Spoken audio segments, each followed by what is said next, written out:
So here we are again. Another Wales game, another Wales loss. The pressure just going to ratchet up on the players even more, on the coaching staff. Looking ahead, we've got a tough game now against a buoyant Australia. Then the South Africa just machine, which I don't see us any chance of winning. And then into France and the Six Nations. But let's concentrate on this one. What went wrong, what went right. Started off the game pretty well, to be fair. Obviously got that early Blair Murray try, and it was a good bit of creativity, good work through the back line. Then we scored that second try, which was again good work. Unfortunately, that got chalked off due to the Rafael clear out, which is fair enough. I think from that point, the belief dipped a little bit, and then Mason Grady went off, and we had the whole Sam Costello coming on the wing situation. And then once Costello was on the wing, we'll talk about that later, it sort of started turning against us. And then it was, to me, the point where we lost the game was the Caleb Muntz try. It's just poor defence all around.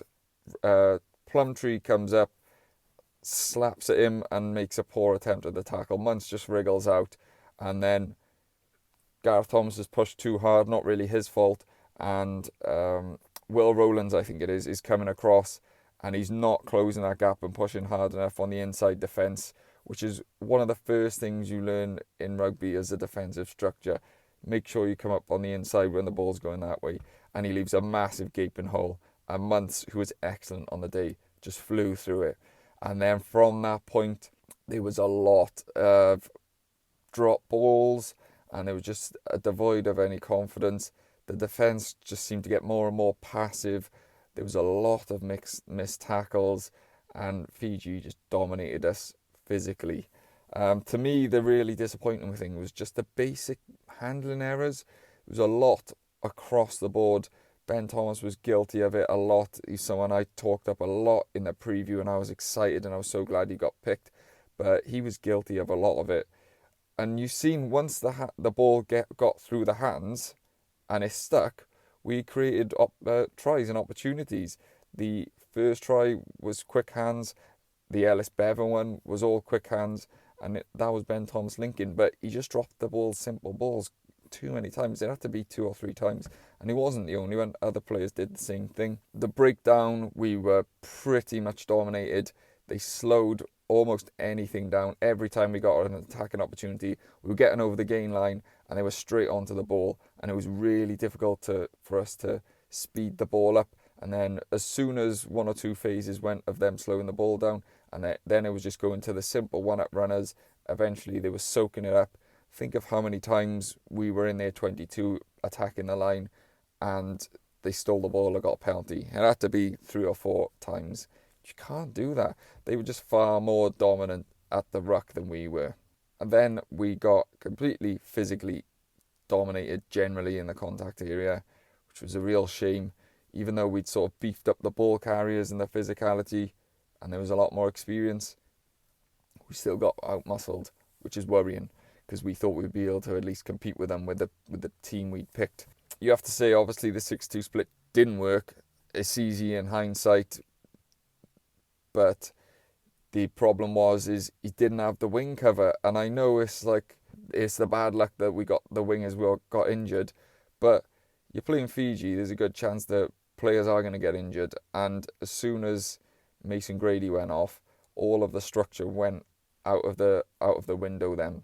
And then unfortunately, obviously with the 6-2 split, you're relying heavily on those players coming off the bench making a big impact, and they didn't really, unfortunately. Jack Morgan was uncharacteristically more quiet than he usually is. I thought both of them did alright coming on. Shunzer as well. The whole replacement front row actually really made the scrum worse, which is strange when you consider Nicky Smith and Elias are supposed to be 2 solid scrummagers, and Azarati is coming on for a very inexperienced Archie Griffin. So the bench didn't make an impact.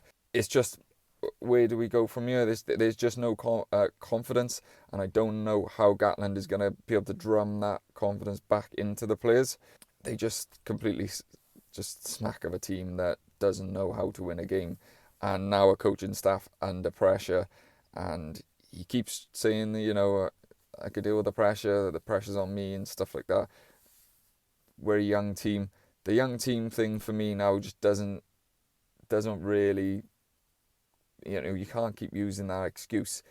Yes, there's young and inexperienced players, but there was a lot of experience coming to that team. Granted, there's not the British Lions and all the internationals with 50 plus caps that we once had, but now these players who have been blood over the last 2 years have actually got some games under their belt, and then you've got players like Beard and Rowlands coming in, and they should be the ones who are standing when things aren't going right in the middle of everyone and taking control and saying, what is going on, right? We just need to calm down. Taking Derry Lake off at 45 minutes, your captain, I just don't get that. Like, you pick him for a reason to be a captain because you expect him to be on most of the time. And yet he's just gone with, we've decided before the game, 45 minutes, we're making all these wholesale changes. And again, I know it's the 6-2 split and that's what they want, and that's how you need to use the players to make it work, which I get. But taking the captain off, it doesn't make no sense. There was some good things. I thought that Beard penalty was quite harsh when the player literally ran into his back and he was looking up at the ball. I know they're really hot on that at the moment, but I thought that one was really harsh. There was some positives, and I don't want to be completely negative. The line-out was really good. Both hookers as well. I thought the line-out got called pretty well. Beard had a lot of variation, so that was good. The scrum was okay. It wasn't too bad in the first half. I think Griffin only got pinged maybe once, but it was pretty even. The second half, it seemed to get worse, like I said, when the more senior scrummagers came on, but generally it was okay. The launch plays were okay. I think Llewellyn was very direct off the launch plays and he got over the gain line consistently. And then when we actually went through a couple of phases, once we had momentum, the backs looked sharp and they were causing issues, but then it was unfortunately the drop balls, and then once the momentum was sucked out of it when Fiji was slowing it down, then we got into the issues of the one-up runners. On another positive, you had Blair Murray was pretty solid on his debut. Well, he was really good actually, to be fair. I'm giving him more credit than that. Looked like he was comfortable, international, took his try well. Whenever he had an opportunity in space, he generally did the right thing. That little offload right towards the end was not great. Threw it sort of to no one, but at that point we were really desperate, so I can kind of forgive him for that. I thought Cam Winnett was excellent. I was actually at the game, and just watching him and his positioning, he just doesn't make a mistake. He made one mistake in the whole game when there was that overlap and he decided to take it in. But other than that, all his options, that when he was deciding to put the ball to boot, he just so solid in the high ball. You can't say enough how much of, like, I know it sounds stupid, but that's like a weapon for us to be able to have someone so secure. Think of like Freddie Stewart for England and how much he gets built up for how good he is into the high ball. Winnett is just as good as that. He just doesn't drop him, and he's very good at linking play. Very clever with his angles. I think he's excellent. Some people say he doesn't attack enough, but I think he's far better at linking play rather than trying to attack on his own. Yeah, and that's about it really. I haven't really got much else that's positive to say. The 20-minute red card I think was fair. I mean, it's the whole point of bringing in the 20-minute red card. If it's not a yellow, if it's more than a yellow but not quite a red, I know a lot of people have said that probably should have been a red. But the only thing that makes me change my mind that it wasn't a full red was the fact that when it caught the ball, it sort of died on him right at the end, and he like had to lean forward for it, and he's gone down quite late, and yes, he's caught shoulder straight in the chops, but that is the main reason why, because he's gone down. So I'll forgive Randrander for that one. But they need to change the colour of the card. It can't be a 20-minute red. It needs to be like an orange or something, because I was watching with my friend and we were like a bit confused as to like, was it a red? What was it? And luckily it flashed up on the board. Also, they had the ref coming through the speaker, which was a good touch, which I've never noticed before, seen before. and that was good for in the stadium because you could actually understand what they're actually discussing and talking about, and decisions make sense then. So that was a positive. But moving forward to Australia now, I don't really understand what more he can do. He's basically gone for his strongest hit out here.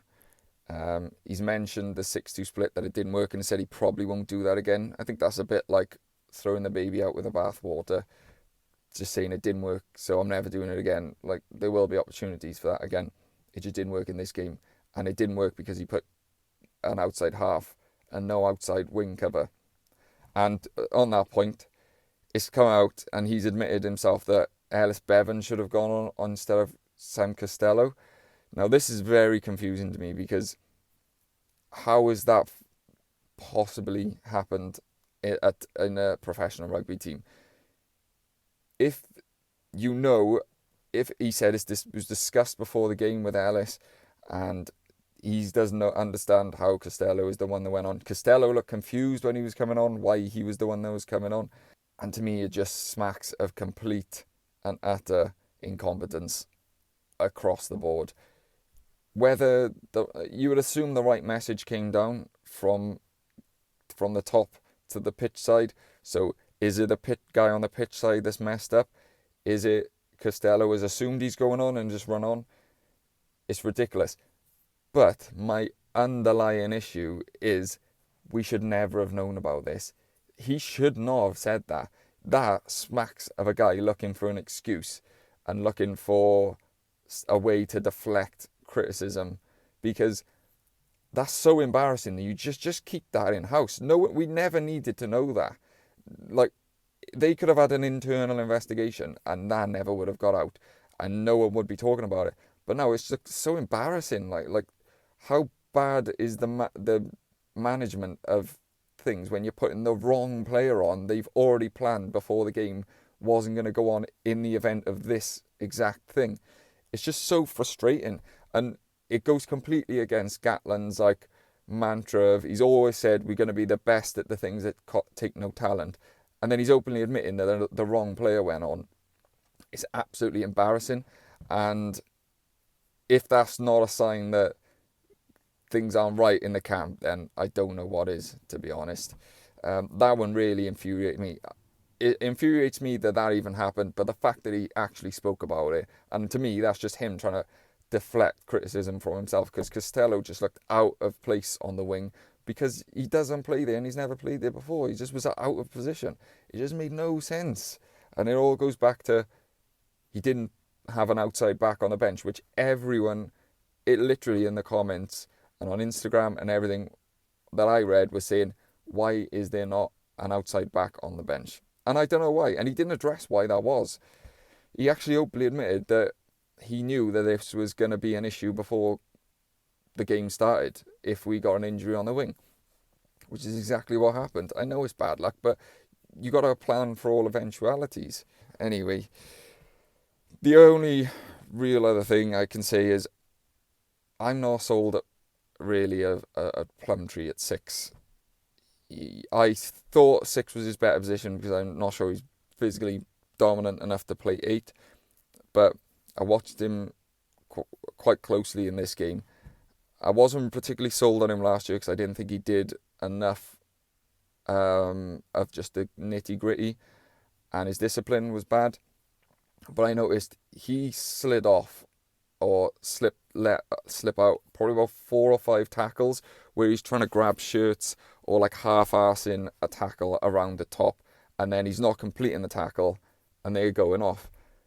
And he made some dominant tackles in that game, so it's not that he can't do it. It's just mental discipline to complete and finish the tackle every time. And that's a worry for me, because if you're going to play Wainwright and him 6 and 8, they're similar, and Wainwright playing at 8 is going to play an 8 role. But it felt like Plumtree wasn't doing his role as a 6, which was do all of the dirt, which I think we desperately need at the moment. I wouldn't be against starting both of them at 6 on this game. And I know that's going to, in the next game, and I know it's probably going to be a really unpopular take, but I just don't think that Plumtree is ready for that role at the moment. I know he's been superb for Scarlets this season, but he's played mainly at 8. So I don't know if 6 is the right position for him. Maybe at international rugby at the moment. He's got all of the minerals to be that. Don't get me wrong, but just at the moment, and like it was a lot of little tackles he sort of like slipped off, which is not, you can't afford it at international rugby. The back row just wasn't that good, to be honest. Rafael wasn't very impactful at the breakdown, and then when Jack Morgan came on, he didn't really get into the game. And Wainwright still trying to come back from fitness. I would have picked him going into this, but in hindsight, he looked like he probably shouldn't have been picked. Maybe come off the bench. So maybe Plumtree to 8, Wainwright off the bench, and both into 6. I don't know. Probably gonna get some heat for that, but. Yeah, other than that, I don't really know what else to say. I'm just absolutely gutted. I don't want to be too critical of the players. I know I've been on a big rant and moaned. But like yesterday, I went home and I just was going to do the video and I just couldn't be bothered because I was just so gutted that we're just where we are. And it's not an indictment of Fiji, who as the game got on, they got progressively better. And by the end, they just looked like they were never going to lose the game. And like I said, Muntz was excellent. All their big players stepped up. And it's not an indictment of, I think we're better than Fiji. It's just, I'm sick of losing. I'm sick of it. And we have got an opportunity to beat Australia next week. And I'm not saying that we won't beat them. But watching that game against England, how much more attacking and dangerous they looked. And if we get into a game where it's going to open up like that, I don't think we can keep up with them on the scoreboard, what they can physically put on us like they did in the summer. But I know this is a really negative video, and I actually hate the fact that I've just moaned for the last 15-20 minutes. But I'll still be watching next week. I'll still be watching the week after. Even if we lose, no matter what, I'll be watching. So catch you on the next one. Thank you for watching. Sorry for moaning.